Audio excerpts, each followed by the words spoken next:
이강인이 국가대표팀 일정을 마치고 스페인 마요르카로 돌아가 휴가를 보내고 있습니다. 친정팀 마요르카에서 새 시즌을 위한 몸 만들기도 시작합니다. 친정팀을 향한 이강인 선수의 발언이 화제가 되고 있습니다. 자세한 내용 함께 살펴보겠습니다. 여기에 주민규와의 단독 인터뷰가 화제가 되고 있는데요. 다양한 이야기 속 이강인 선수와 관련한 일화가 화제가 되고 있습니다. 주민규는 지난 3월 북중미 월드컵 아시아 지역 2차 예선을 앞두고 33세 333일이라는 나이로 국가대표 최고령 최초 발탁 기록을 썼습니다. 앞서 지난 6일 싱가포르전에서는 34세 54일 나이에 데뷔골을 터뜨리며 관심을 한몸에 받기도 했습니다. 그는 주변서 2026 북중미 월드컵도 가야 하지 않느냐고 말한다. 물론 마음속엔 있을지라도 생각하지 않으려고 한다. 현재에 충실하며 많은 골을 넣는 게 목표라고 말했습니다.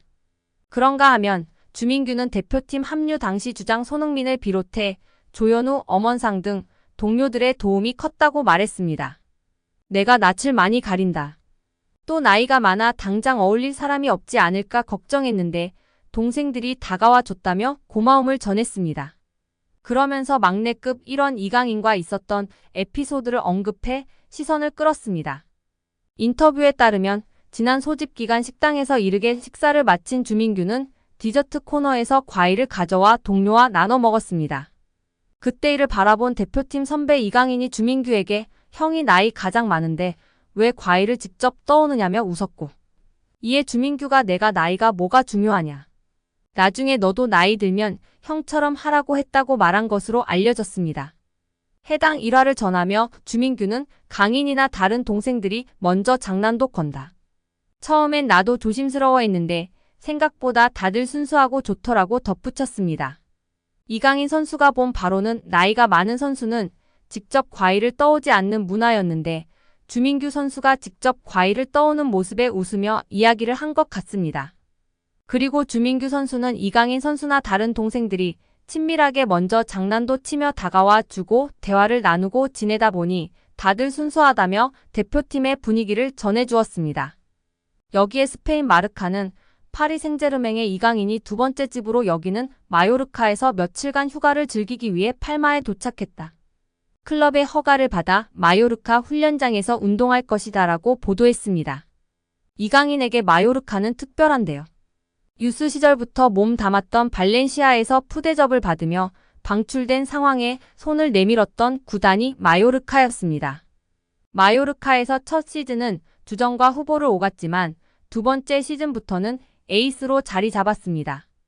2022년도 시즌 라리가 36경기에 나서 6골 6도움을 기록하며 활약했고 2022 카타르 월드컵에서도 깜짝 활약을 펼치며 단숨에 스타가 됐습니다. 마요르카는 한국 팬들의 뜨거운 관심에 홈 경기를 대부분 낮 시간에 치렀고 한국 팬들의 마요르카 홈 경기 방문은 스페인 내에서 화제가 되기도 했습니다. 최고의 한 해를 보낸 이강인은 프랑스 명문팀 PSG의 부름을 받았습니다. PSG는 이적료 200만 유로 약 310억 원을 투자할 정도로 이강인의 재능을 높게 샀습니다. 첫 시즌 활약도 기대 이상이었습니다. 이강인은 자신의 장점을 보여주며 모든 대회 5골 5도움으로 시즌을 마쳤습니다. 프랑스 리그앙 우승과 더불어 트로페 대 샹피용, 쿠프드 프랑스 우승으로 상관왕에도 성공했습니다. 이강인은 시즌 중에도 마요르카를 방문하는 등 친정팀에 대한 애정을 보인 바 있습니다. 11월 카디스와 라리가 경기를 보기 위해 마요르카를 찾았습니다.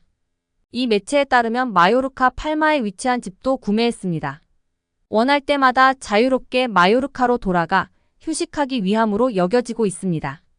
PSG 이적 후에도 마요르카에 대한 감사를 공개적으로 전한 바 있습니다. 이강인은 PSG 공식 유튜브 채널에서 마요르카에 대한 애정을 밝히기도 했었는데요. 그는 코칭 스태프와 모두에게 감사한다. 잔류에 성공한 첫 시즌은 매우 특별했다. 그 다음에는 9위를 차지했다. 정말 도움이 될 수 있다는 걸 보여준 해여서 굉장히 특별했다. 죽을 때까지 감사해야 하는 클럽이다라고 말했습니다. 이강인은 지난 6월 한국 대표팀에 소집돼 싱가포르, 중국을 상대로 2026 북중미 월드컵 2차 예선을 소화했습니다. 이후 스페인으로 돌아가 꿀맛 같은 휴가를 보냄과 동시에 전 소속팀 마요르카에서 몸 관리를 시작하는 것으로 전했습니다. 한국 양궁 대표팀이 올림픽 단체전 남녀 동반 3연패를 이뤄내면서 양궁협회 회장을 맡은 정의선 현대자동차 현대차그룹 회장의 과거 발언이 재조명되고 있습니다. 정 회장은 지난해 12월 1일 서울 광진구 그랜드 워커힐 서울호텔에서 열린 2024 한국 양궁 60주년 기념 행사에 참석해 환영사를 했는데요. 정 회장은 우리 양궁인들께서 더 큰 포부와 꿈을 안고 앞으로 나아가시도록 적극 지원하겠다면서 운을 뗐습니다. 정 회장은 어느 분야든 최고라는 자리까지 올라가는 것은 너무나도 힘들지만 그 자리를 지키는 것은 더더욱 힘들다는 것을 잘 알고 있다면서 최선을 다해 준비하고 공정하게 경쟁했는데 성적이 기대에 못 미쳐도 괜찮다고 했습니다.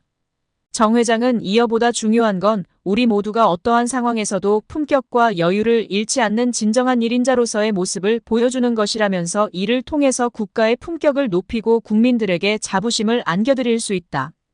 그게 바로 스포츠의 가치와 의미라고 생각하고 있다고 했습니다.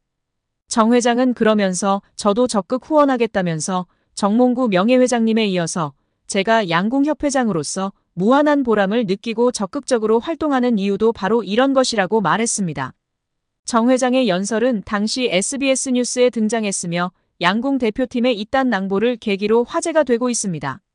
누리꾼들은 정 회장의 연설 가운데 성적이 기대에 못 미쳐도 괜찮다, 품격과 여유를 잃지 않는 진정한 1인자 등의 부분에 공감하고 있습니다. 한 누리꾼은 품격과 여유 시스템의 승리, 저 진지한 톤과 눈빛은 빈말이 아닌 듯하다고 했다. 다른 누리꾼은 야만적이고 탐욕스런 인간들이 너무나 많은 요즘 저 품격이라는 말이 참 와닿는다고 했습니다. 본업인 현기차 그룹도 잘 되고 있고 취미인 양궁협회도 계속 잘 나가는 거 보면 능력자긴 능력자인 듯하다는 반응도 있습니다. 또한 단어가 너무 좋네요. 품격 대인배 정의선을 줄여 대의선이라는 글도 있었습니다. 축구팬인 듯한 누리꾼들은 축협도 해줘요. 정의선 회장님이라고 했습니다. 또한 현대차 우선주 주주라 매분기마다 쏠쏠이 감사할 따름입니다 라면서 주가도 많이 올라서 더 좋다. 정의선 형님 하시는 거 다 잘 되니 축협도 좀 맡아달라. 축협을 변화시켜주세요. 등의 반응이 축구팬들의 공감과 지지를 받고 있습니다. 안정환은 18일 자신의 유튜브 채널에 김남일, 김영광, 조원희와 함께 출연, 자신이 국가대표로 활약했던 20년 전 상황에 대해 폭로하며 화제입니다. 안정환은 당시 조 본프레레 감독의 커리어가 다른 감독보다 떨어진다는 사람들이 있었다. 그들은 어떻게든 본프레레 감독을 자르고 자신이 감독 자리에 앉으려 했다며 KFA 내부에서 감독을 향한 영향력이 있음을 시사했습니다. 함께 국가대표로 활약했던 김남일 역시 당시 뛰던 선수들은 감독이 2명인 것 같은 느낌을 받았다며 의미심장하게 덧붙였습니다.